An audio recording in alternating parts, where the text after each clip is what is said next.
Tonight, when you close your eyes, your brain is going to do something it has done every single night for 300,000 years. Images will come that you didn't choose, voices you can't control, and by morning, most of it will be gone. But for 99.9% of human history, losing that dream wasn't something you let happen.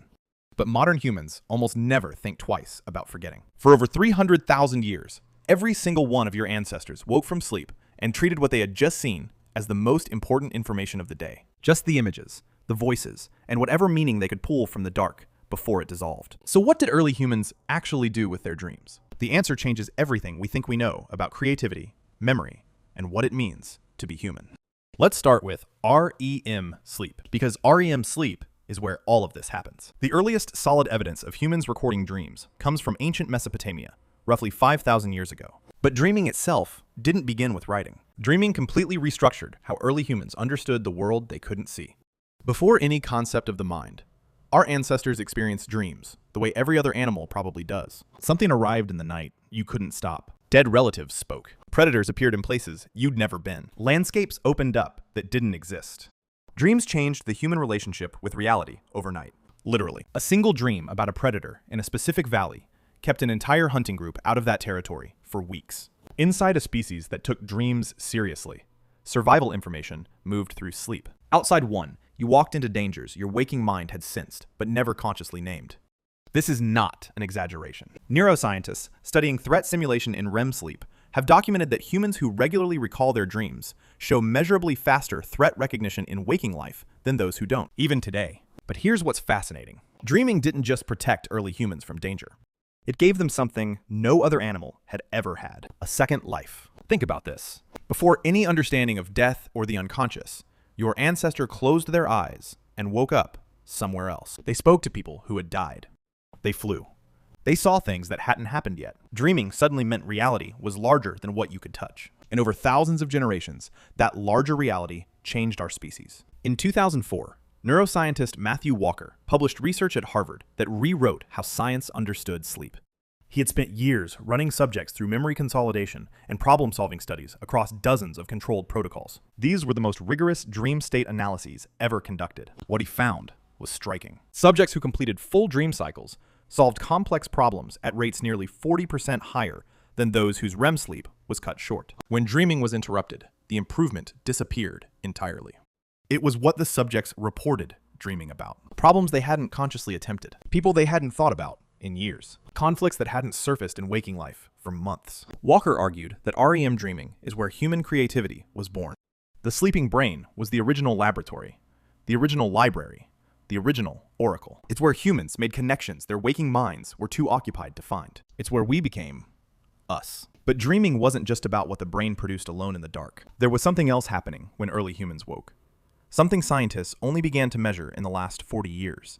You were not designed to forget your dreams the way you forget them right now. In 2010, psychologist Deirdre Barrett at Harvard published research that divided the field. She had spent years recording what happened when people deliberately engaged with their dreams instead of dismissing them. And she found something no one in mainstream psychology had expected. Across hundreds of subjects, all pointing to the exact same result. All of them could access it. The dreaming mind responded to attention. Before the modern era, people did not wake from dreams and move straight into the day. They gathered in the early morning while the images were still present and described everything they had seen, out loud, in detail, to the whole group.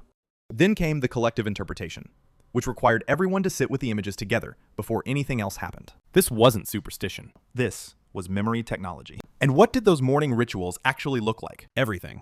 The Aboriginal Australians built an entire cosmology called the dream time, a framework so sophisticated it preserved accurate geographical knowledge across 65,000 years without a single written word. Clay tablets from ancient Assyria contain the world's first dream dictionary, consulted by kings before every major military decision. They refused to let the night end when the eyes opened. Now, scientists had been studying dreams for decades, but they kept treating the content as noise because they couldn't imagine that the nightly hallucinations of a sleeping brain were a functional cognitive system rather than a random byproduct. The assumption was so deep that 20th century psychiatry routinely trained doctors to redirect patients away from dream content entirely. But then science confirmed what ancient ritual had been saying all along. In Barrett's experiment, she took volunteers facing unsolved creative problems and divided them into two groups. For 2 weeks, one group slept normally, exactly the way modern culture instructs. The other practiced dream incubation, holding the problem before sleep, keeping a journal at the bedside, recording every fragment before speaking a word in the morning. Within days, every single participant in the incubation group produced measurably more novel solutions than the control group. Several reported seeing the complete answer inside the dream itself. Nobody told their sleeping brains to do this. Nobody suggested it. Their brains just did it. As if some ancient system had been waiting inside them the whole time, buried under centuries of alarm clocks and the demand to be functional before 7 a.m. Barrett measured creative output throughout the study and found something remarkable. The dream incubation participants were accessing a cognitive mode unlike any normal waking state. Their brains were connecting information across completely unrelated memory networks. They described waking with a sensation of certainty, of having been shown something rather than having worked it out. It wasn't just a vivid night. It was its own distinct state of cognition, one that most modern humans have trained themselves to discard before breakfast. So what destroyed it? The answer is simpler than you'd think: the alarm. In the 1800s, industrial schedules demanded sleep end at a fixed point, regardless of where the brain was in its cycle.